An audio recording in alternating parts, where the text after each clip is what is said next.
Assalamualaikum warahmatullahi wabarakatuh. Perkenalkan nama saya Muftiatur Rahma dengan NIM 2023-2205-056 dari kelas D601. Di sini saya akan mempresentasikan hasil penelitian proposal yang berjudul Klasifikasi Pesan Spam pada SMS Berbahasa Indonesia menggunakan metode Naive Bayes dengan pembuatan TF-IDF. Adapun latar belakang, mengapa deteksi SMS spam berbahasa Indonesia penting? Yang pertama, SMS tetap krusial, masih digunakan untuk OTP, notifikasi perbankan, dan layanan publik karena tidak bergantung koneksi internet. Kedua, Indonesia rawan spam, tercatat sebagai salah satu negara dengan volume pesan spam tertinggi di kawasan Asia. Ketiga, dataset belum representatif. Riset terdahulu didominasi SMS spam collection berbahasa Inggris, belum menangkap gaya bahasa gaul dan modus penipuan lokal. Empat, kebutuhan metode ringan. Pendekatan deep learning atau BERT akurat namun berat secara komputasi untuk skala kecil. Adapun rumusan masalah, yang pertama, bagaimana menerapkan metode Naive Bayes dengan pembuatan TF-IDF untuk mengklasifikasi pesan spam berbahasa Indonesia ke dalam kategori spam dan non-spam atau HAM. Kedua, bagaimana pengaruh terhadap text processing dan pembuatan TF-IDF terhadap kualitas fitur yang dihasilkan dalam proses klasifikasi.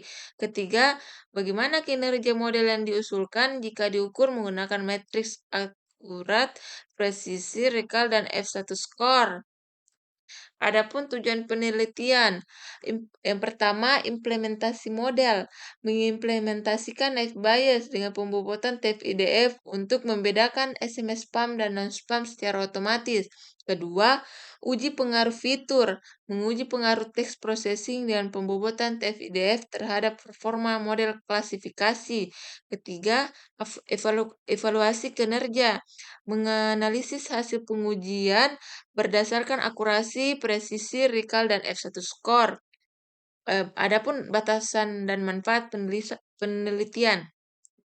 Batasan masalah, data, pesan SMS berbahasa Indonesia berlabel spam atau non-spam atau HAM. Algoritma multinominal Naive Bayes plus pembobotan TF-IDF tanpa perbandingan mendalam dengan algoritma lain. Klasifikasi biner, spam vs HAM, tidak mencakup multikelas, skema pembagian data latih, uji MIS 80 bagi 20, dievaluasi dengan akurasi presisi, recall, F1 score, confusion matrix, manfaat penelitian. Yang pertama, masyarakat meningkatkan kewaspadaan terhadap SMS penipuan tautan berbahaya. Kedua, penyedia layanan, referensi pengembangan sistem filter SMS spam yang akurasi dan efisien. Ketiga, akademisi, rujukan pengembangan LLP untuk mengklasifikasi teks berbahasa Indonesia. Penelitian terdahulu, posisi penelitian ini di antara studi klasifikasi SMS spam sebelumnya. Peneliti aja 2023. Metodenya itu Naive Bayes SFM. Datasetnya itu SMS spam, akurasinya itu 94%. Supriyati, logistik regression, 1141 pesan, 95%. Setiawan et al. 2006. RF, DT, Naive Bayes plus TF-IDF. Uji SMS 5.572, 98,1%.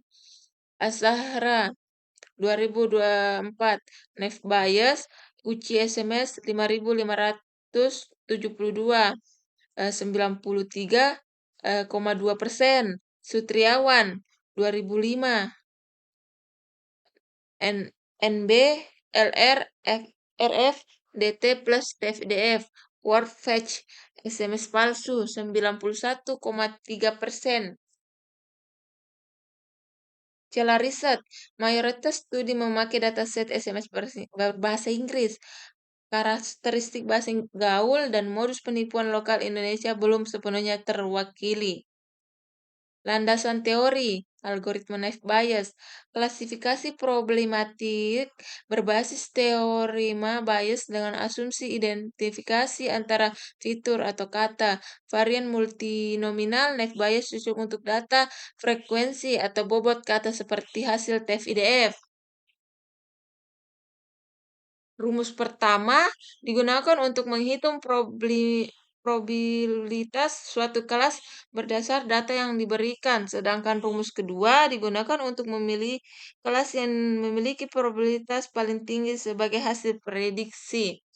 Tahapan kerja model. Yang pertama, hitung probabilitas prior PC tiap kelas dari proporsi data latih. Kedua, hitung likelihood PC X1 sama dengan C. Tiap kata berdasar bobot TF-IDF. Ketiga, terapkan Lipschitz smoothing agar tidak ada probabilitas nol. Keempat, hitung posterior tiap kelas pada data uji. Kelima, tetapkan kelas dengan posterior tertinggi atau arc marks. Pembobotan TF-IDF. Mengukur seberapa penting suatu kata terhadap dokumen dalam kumpulan dokumen atau korpus.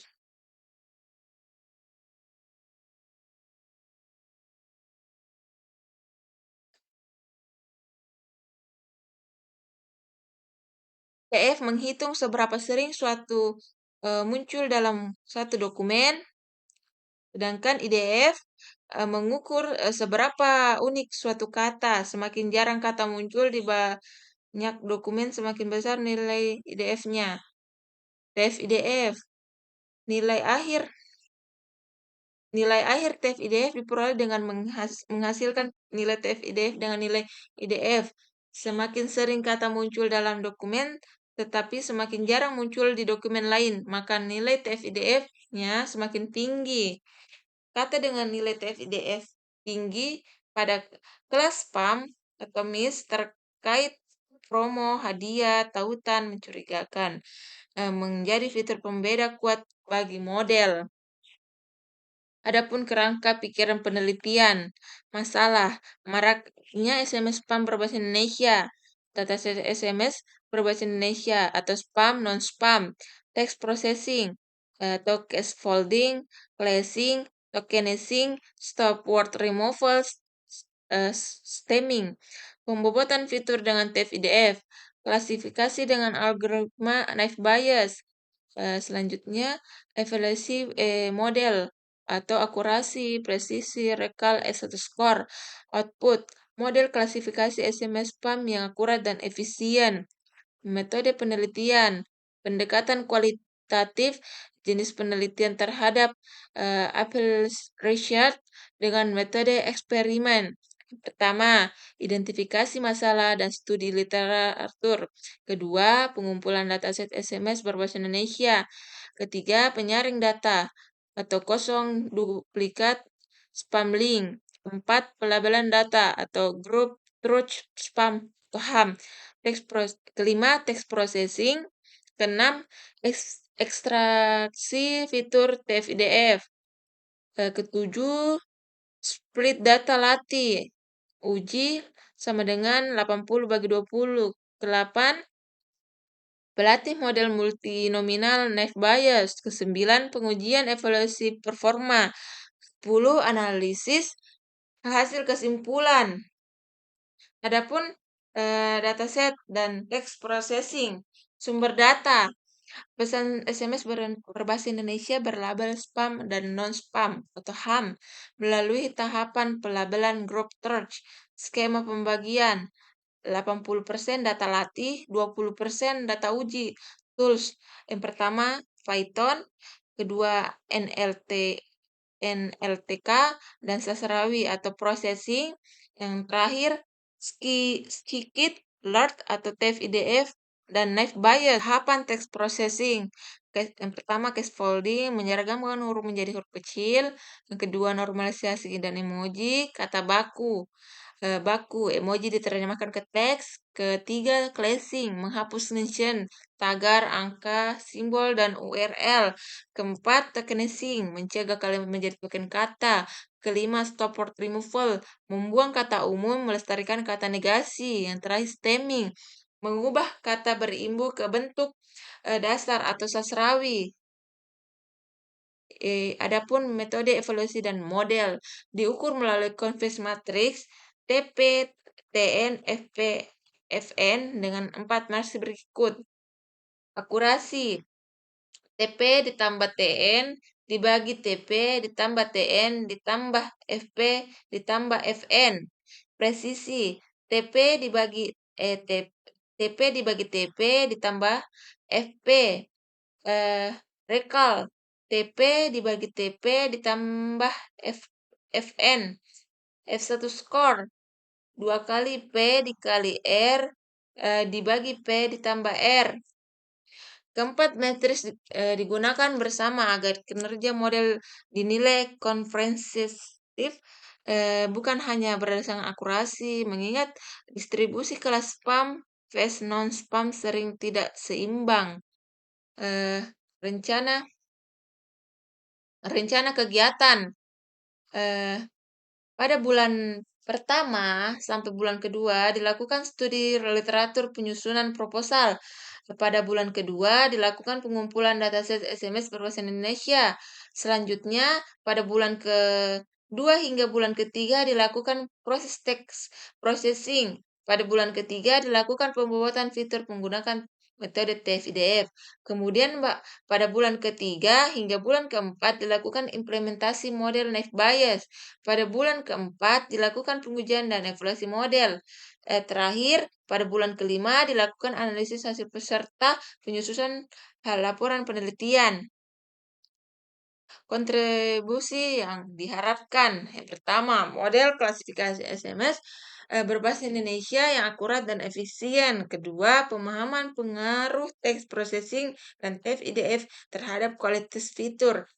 Terakhir, rujukan pengembangan filter SMS spam berbasis sumber daya ringan. Sekian dari presentasi saya. Wassalamualaikum warahmatullahi wabarakatuh.